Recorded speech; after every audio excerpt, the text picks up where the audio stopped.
Wow, there we go. His rise in the sports business world, Is the Science Center still the Science Center? Still the Science Center. nearly as quick as the Space Needle elevator. Mom and Dad's old house. There's the old Coliseum. And where he can stand now, looking down on memory lane. It was in my kitchen in Magnolia. We had no idea we were going to be able to see the Space Needle. And all of a sudden, one day we looked out and we could start to see the Space Needle going up. Rick Welts is a native Seattleite. First time I went to King TV, my dad took me down to watch the live taping, or I guess live airing, of the Stan Borson show. Are you ready, no mo? Oh, are you ready? Well, are you here today too? Oh, for goodness sake. Here we go. I kind of fell in love with television at that point. And I went to Queen Anne High School.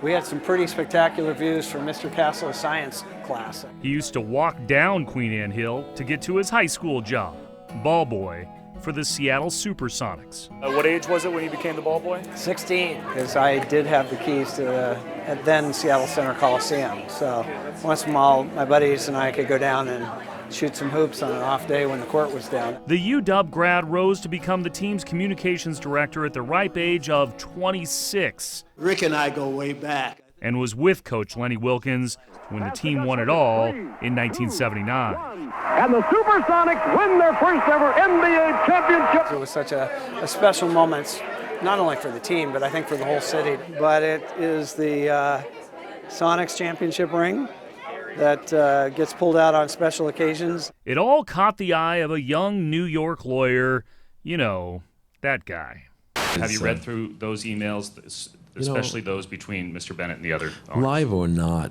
I don't like to be interrupted.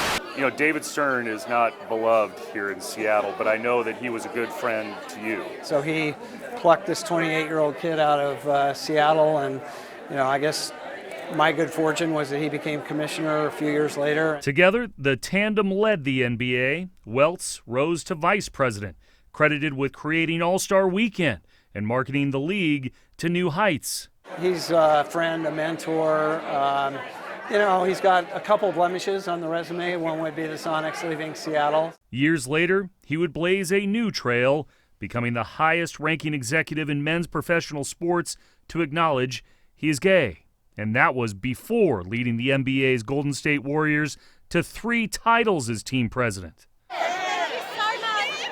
The team he brought home last week. Any excuse. Everybody in the NBA misses Seattle, and nobody more than me. Call it his personal effort to repair the divide between the league and the city, something a Hall of Famer like him could do. Welts was inducted last month, honored by his peers for his fantastic journey. When you were here running down the hill to Key Arena so many years ago, did you think that was a possibility? Did it even cross your mind? It would be so far-fetched to say that would even be a dream. His vision now includes a return for the Sonics someday in the city that gave him his start. I think it's inevitable we have a team back in Seattle. It's everybody in the league misses Seattle terribly, knows what a great market this would be again for NBA basketball. At the Space Needle, The Sonics will always be a huge part of my life. Chris Daniels, King 5 News. You want to be a farmer? Come over to my house and learn how to be a farmer.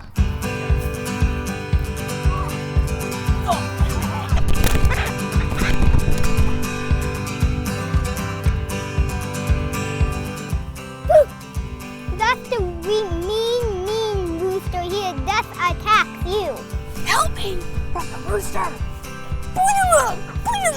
What's he gonna do? Nothing. He's scared. You won. You showed him who's boss. High five. What did you say that is? Cow poop. Just part of living on the farm, right? Yeah. Oh, that chicken's out of here. So what's the secret for picking one up? You have to trap one. Oh. Smarter than it looks. Oh, God. I got you. Yay! My first chicken wrangling, all on my own. Hey, Becky. You just feeling a little foul today? Get it? Back to cow food. Oh, look at the cows. They're happy. They're coming at us. What are you supposed to do? Is there anything you say when you drop it? Like, come and get it? What is the best part about being a farmer? Feeding the cows. What we just did? Yeah. That cow tried to give you a kiss. Oh. I got it! No, you have to wash your hands. That's gross. I gotta wash my hand. After all of that we just did, this is when I have to wash my hand? Yeah. Hey, Aiden, do you know why we wear white bee suits? I mean, why not hot pink or blue or zebra stripe or something? Cause they'll get angry. You know they have special eyesight. Like they can see zebra stripes, any color of pattern, not for white. Oh, they can't see us. Yeah. Most of them are doing absolutely nothing, but some of them go and get pollen and bring it back, and then they puke up into the hive, and then we eat their vomit, and that's honey. And as my friends will tell you, I can ruin pretty much anything you eat by telling you the truth about it, so I just did that today. No free rides, bees. You're not following me home. Well, so do you think I have a future in beekeeping, or do you think I should just go into chicken farming? I mean, what did I do the best of here? Both. Oh, so you think I could actually be a farmer? Yeah. Give me a hug. Thanks, Aiden. My farming mentor. High five. All right, I'm gonna be like Aiden someday. Hi, I'm Ryan Day. Hayden's my oldest child, and he has Dravet syndrome. I'm Marissa Day, Hayden's mom. Gee. Hayden is the oldest of our 4 children. Hi, I'm Brooks. I'm Paige. Hi, I'm Zoe. Dravet syndrome is a severe form of epilepsy. It starts during the first 6 months of life for most kids. In Hayden's case, it's because of a genetic mutation. His first seizure was about 7 months old. We were giving him a bath, and it was, it was so foreign to us. We just had no idea what was going on, and it was kind of panic mode set in. Used to be most common for Hayden when he would have these quick 1-second seizures. His body would just twitch, and so it really first manifested as that's what we first noticed. By the time Hayden was about 4 years old, he was having over 100 seizures a day easily. We were using rescue medications probably once a week, once every other week. In many ways, even the medical professionals are guessing in some cases. It's try this drug, and if that doesn't work, okay, then try this one. And if that doesn't work, then try this one. We moved from Virginia to Washington because kids with Dravet syndrome are incredibly sensitive to heat. During the summertime, Hayden couldn't spend 5 minutes outside without going into nonstop seizures. It's not easy for the other kids. Some things that I think a lot of people take for granted and they don't recognize is that, right now our son Brooks is involved in Cub Scouts, and our daughter Paige has been playing softball, and just going to those events is not an easy thing when you have a special needs child like Hayden, because someone always has to be with him. He cannot be left alone any moment of the day. Brooks has really taken on that role as the oldest child.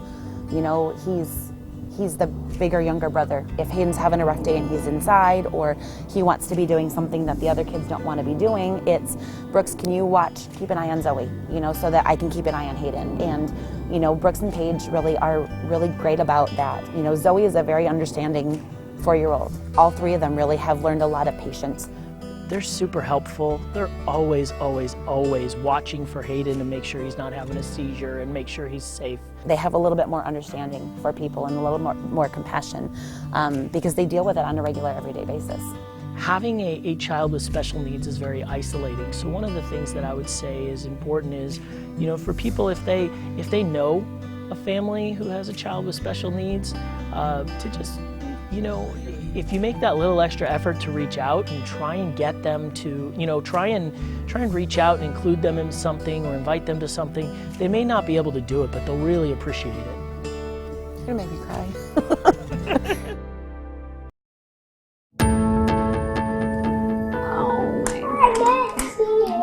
Oh my I went to Zambia after my freshman year of college on a month-long mission trip. And when I was there, I just encountered the plight of an orphan. Which one is in the hand? Adoption wasn't on my radar at all. Oh, I don't want to get a poke. I'm so scared. Carmel's situation was unique. I had already been fostering. I had legal foster custody of her older sister. Sophie Hartman is on her own, about to be a mother of two who happen to be biological sisters. It was just this 3-week-old tiny baby who they knew, it's you, who they knew had some drug and alcohol exposures or suspected. But adopting one of those sisters didn't come easy.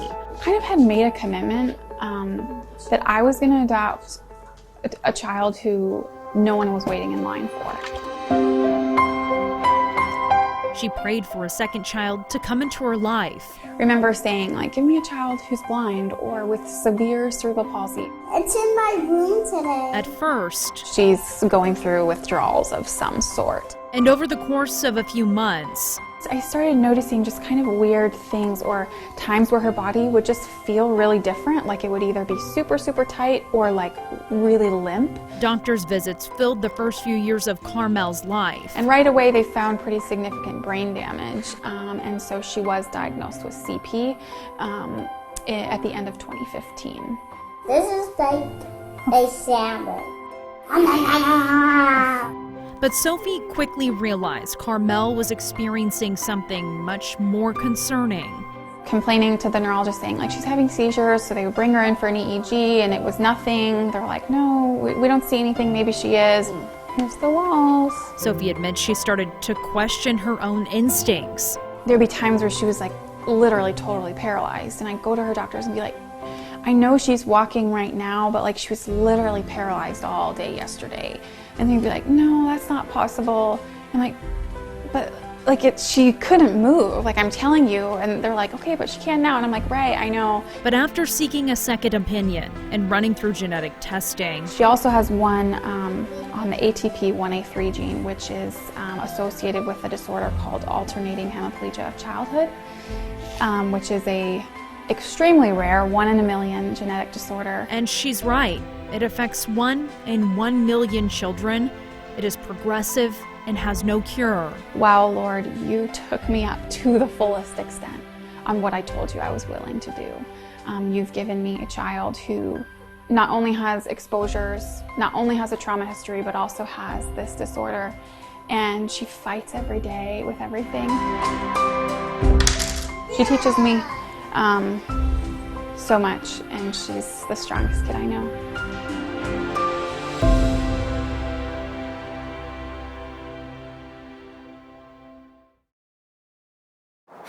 That's so trippy. So we're a 4-year-old startup making advanced radars for this age of autonomy. Autonomous machines, cars, drones, things like that need to be able to navigate the world around them, and better radars will help them do that.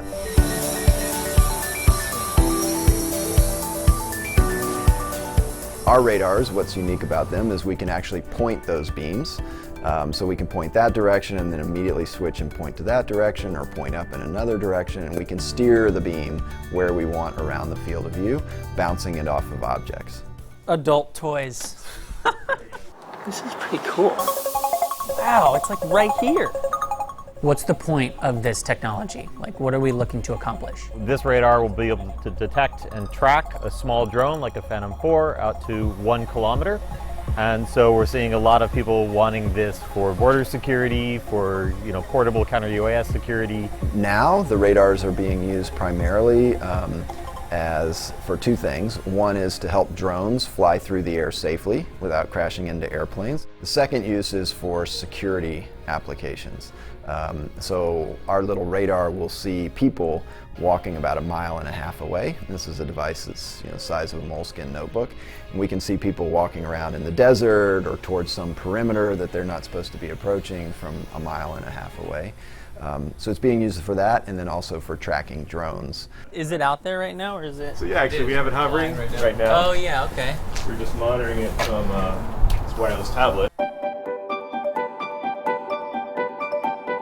And so this is our data collection platform. And then the next thing that's coming is a radar for autonomous cars to help them navigate the world around them. The radars that they use today are very simple radars, and they want a much more sophisticated high-resolution radar, which we have coming out later this year. That on the top there is a LiDAR scanner that spins 360 degrees and captures a three-dimensional point cloud-like view of the world. Okay. And then here on the front, we've got a first prototype version of the radar we are building that's a four-dimensional imaging radar. So it gives you all of the same information that the camera and the LiDARs do for the most part, but it works in all weather and at much longer ranges. And soon, once we can outfit self-driving cars with your technology, it's going to be tenfold compared to the self-driving cars out there right now. Our vision is to help make them much safer. Speaking of artificial intelligence, should we be worried, or is this all good? I think we have to be keeping a very close eye on it. I mean, it can be used for a lot of great things, for sure, but it could certainly be taken too far. And it needs to be tested. It needs to be tested a lot.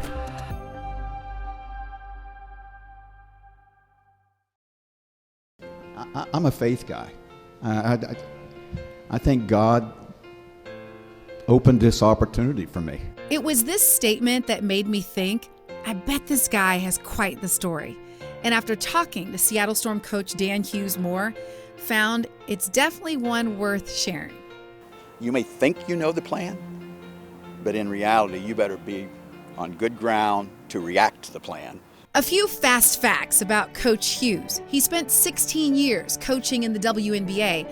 He's the only coach in WNBA history to take 3 different franchises to the playoffs. And 3 years ago, he announced his retirement, never having won a championship. So what's a retiree now doing in the WNBA finals? Listening to life. All of a sudden, when Seattle kind of came onto our scope and looking at the opportunity, I even turned to my wife. I looked at her. Her first words to me were, "You got to do this.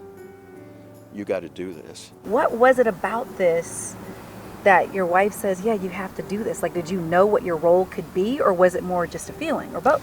It was about the people, and it was more about the players and knowing them on whatever level I knew them and thinking this is a good fit. Coach Hughes acknowledges the Storm was already on the verge before he came along, but the players say he's made a difference. It does help when a coach can kind of maybe put you in a game for a couple minutes, not take you out after your first mistake. And Dan did that. He allowed people to kind of figure out who they were within our system and then just be that. So you have to give him credit for that for sure. Dan and I are really close. He has so much trust in us, and that's something that's super unique. When you have a coach who supports you and has full confidence in you, that helps you tremendously. And the way he allows us to kind of go back and forth in different schemes. If Sue has something like, hey, let's do this, he's so open to having us kind of coach ourselves in a sense. Why wouldn't I empower some of those minds? If I'm a good coach, a good leader, I'm empowering them. How does your faith impact the way you coach? People motivate in all kinds of ways, Now I can make hard decisions and I can do that, but I don't think I ever motivated by fear. I motivate more by love.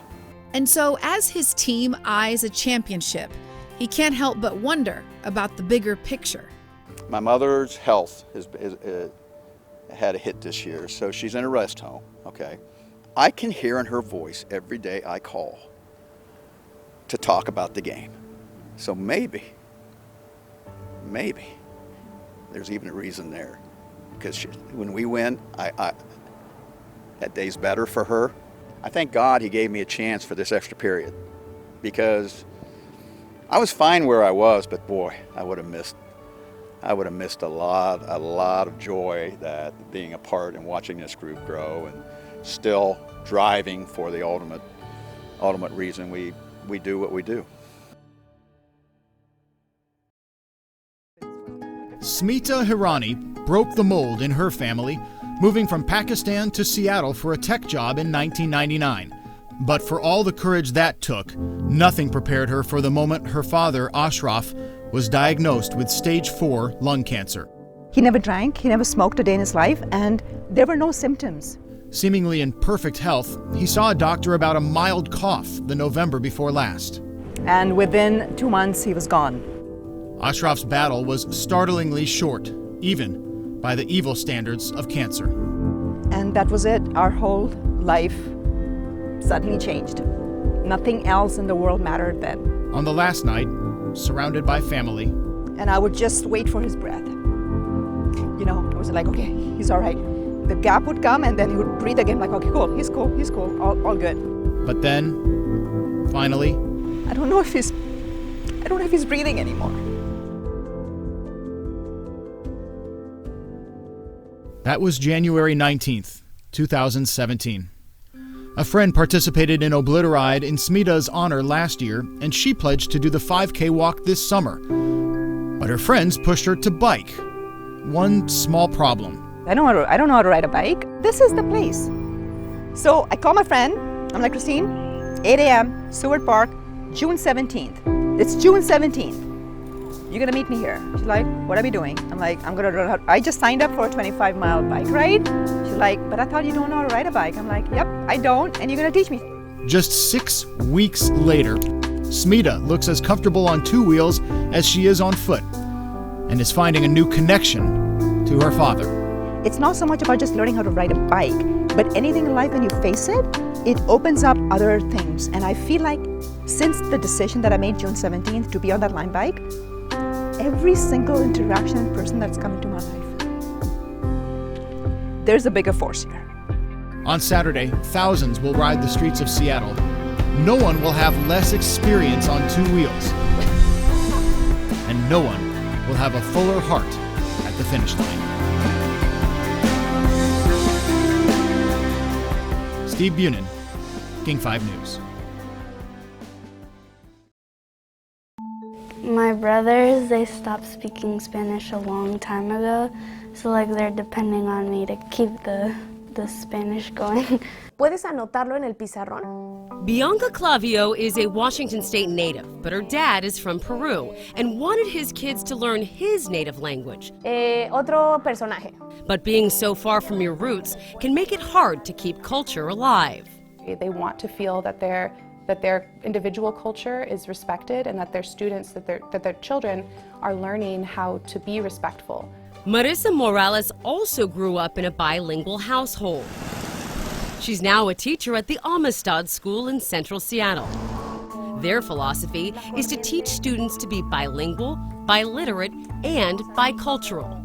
Basic idea of what we're trying to do here is more than just language instruction. We really want to make it so that students understand that the languages that we study have an origin. They have a connection, a culture. This small, private, nonprofit is one of many dual language schools in Seattle. In fact, the Seattle Public School District has 5 schools which offer dual language teaching. And in Washington State, there are 31 districts with some kind of dual language program.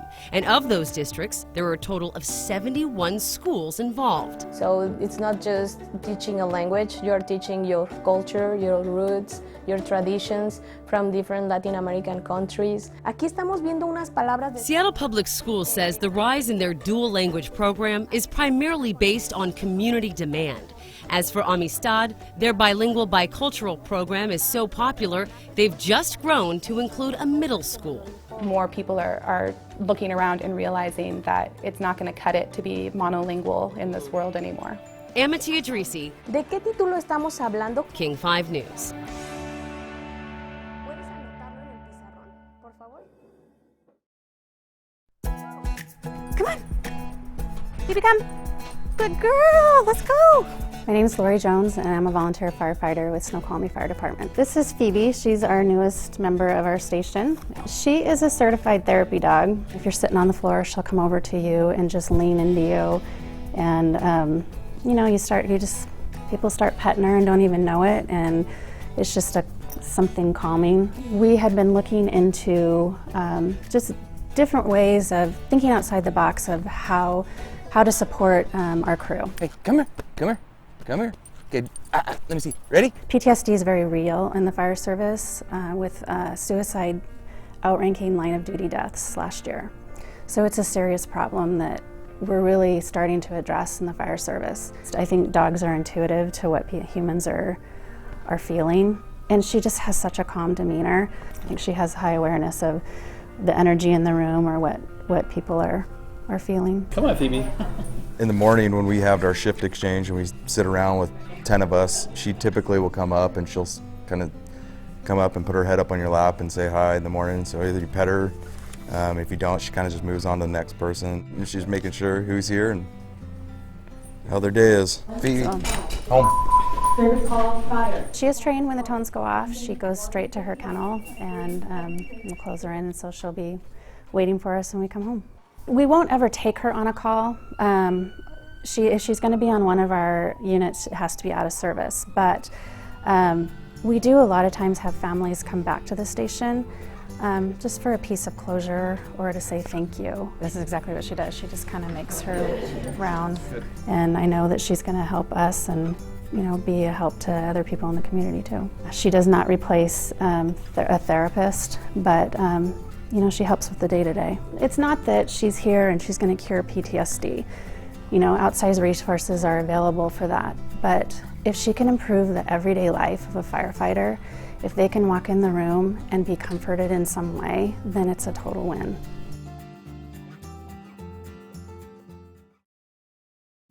The New York City Marathon, or the TCS New York City Marathon, is one of the 6 major marathons of the world in the Abbott series, and so it's been my goal to complete all 6. The doctors diagnosed me when I was about a year. I have a genetic heart condition called hypertrophic cardiomyopathy. The U's, or uracils, are going to be a nitrogen base. Jennifer Collison teaches 9th grade biology and health science at Bonnie Lake High School.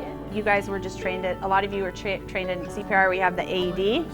That's basically what it is inside of me. I have always kind of appreciated or had appreciation for being able to be active because I wasn't always able to with my heart condition. So as soon as I could start playing sports, I did. Basketball in high school, rugby in college, and running ever since she got her PhD in molecular and medical genetics. And at the same time that I was doing that, my sister was diagnosed with the heart condition that I have as well. And then my aunt was actually waiting for a heart transplant at the time. So hyper, meaning too much. Trophic, meaning cell growth. So too much cell growth. Cardio is heart. Myo is muscle. Pathy is disease. I was running at the time, and it just kind of made me reevaluate my life a little bit and say, do I want to really push my career and have everything else on hold that I want to do, especially with my heart condition? Or is there something else that I could do and enjoy and still have a little bit more balance in my life? It was open, and it was open to the page of what we're talking about now. I told you this is my favorite topic. I changed courses a little bit and got my teaching certificate and then started teaching and really kind of found my passion here. Jennifer knows more struggle than most. My father also had the condition, so he passed away when I was 10 from that. And then I had 3 sisters as well, and so it kind of put us in a position as a family that we struggled quite a bit. And so my older sister and I really kind of took charge and helped out with that condition and helped raise my younger sisters. At 10 and 12 years old, her and her older sister essentially became adults and did what they could to keep the siblings together. My mom wasn't able to really take care of us. I make things that are important to me a priority. and I put effort to make sure that those things happen. If I were to die tomorrow, there isn't too many things that I would say, oh, I wish I would have.